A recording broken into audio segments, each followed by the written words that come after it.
Welcome to a light reading innovator video. I'm Phil Harvey, and today we're talking about Juniper Networks and the multi-service edge and the company's edge computing investments. Joining me today is Wen Temitim from Juniper Networks. Hi, Wen. How are you? I'm doing well, Phil. Thanks for having me. Great to have you along. I have plenty of questions about Juniper and the edge. The first thing is kind of a recent development. Juniper and StackPath had been technology partners for a while, and then in 2019, they embarked on a strategic relationship. So maybe we could start by discussing what Juniper is working on with StackPath and how that's aimed at service providers. Sure. So StackPath is a edge compute provider that has global locations, a ton of capacity to service providers, and they built a very performant distributed edge solution that has a strategic set of edge services that run on top of it. And through the relationship with Juniper, there were some efforts that went on to integrate some of Juniper's control services to run on top of StackPath, which then led to an alignment on how to tackle the service provider edge problem together. Okay, that sounds good, and that definitely sounds like it's something that's needed right now. When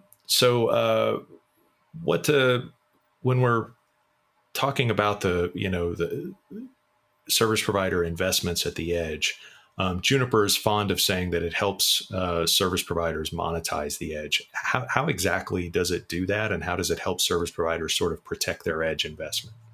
Sure. So the solution that we're working on is effectively a Juniper managed edge service that's powered by StackPath. So the StackPath platform, has been built into a standard kind of pod configuration that can be, various T-shirt sizes, and based on kind of where the needs are of the service provider, they can deploy a small, medium, or large edge deployment that's completely turnkey with Juniper hardware powered by StackPath server design and their software to run in their footprint.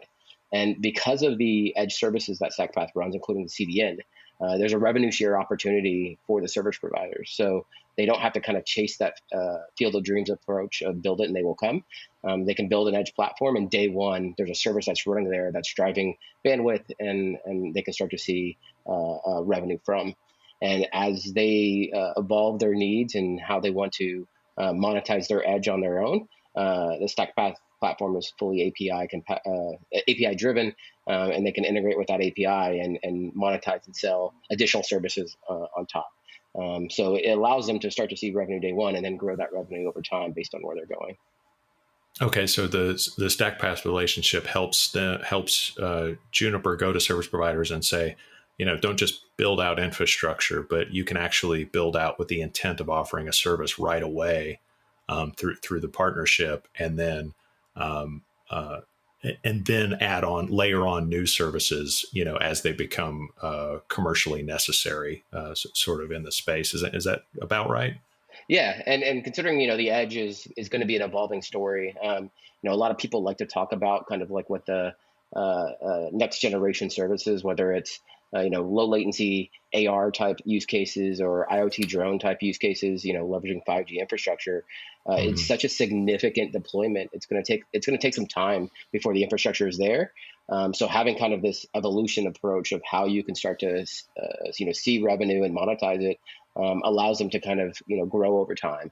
And given some of the constraints even with COVID about how quickly they can get things out in supply chain, we're seeing a lot of positive feedback on this type of approach. Yeah, no, that's great. So another sort of item I wanted to get to was, in talking about service providers embracing more public cloud services and public cloud ecosystem. Why is it important for service providers to have a neutral point of demarcation in the cloud between their networks and their customers? And how does Juniper sort of get involved there? Well, so, I've always referred to the edge as beachfront property. So the service providers have, invested a lot of time and money in building out that footprint, having connectivity to end users, and that's premium real estate that they control. So having a neutral platform that they can, work with a partner like Juniper and StackPath on where they can identify what the architecture is, how the deployment works, allows them to maintain that control. But they can then layer on through third-party integrations, some of the hyperscaler offerings, whether it's something like Google Anthos or Azure Arc, to bring the ecosystem on top. And so by Mm-hmm. having a neutral platform, they can build one platform where everything runs, versus trying to figure out, how do I take a vertically integrated stack from vendor A, vendor B, and vendor C, and deploy it on that limited footprint. Okay, yeah, that makes sense, because that's also the sort of gets them out of that trap of essentially building a network per application or a technology stack per application. That's Um, right. It allows them to basically lean into a cloud native platform that can be fungibly deployed as they see fit.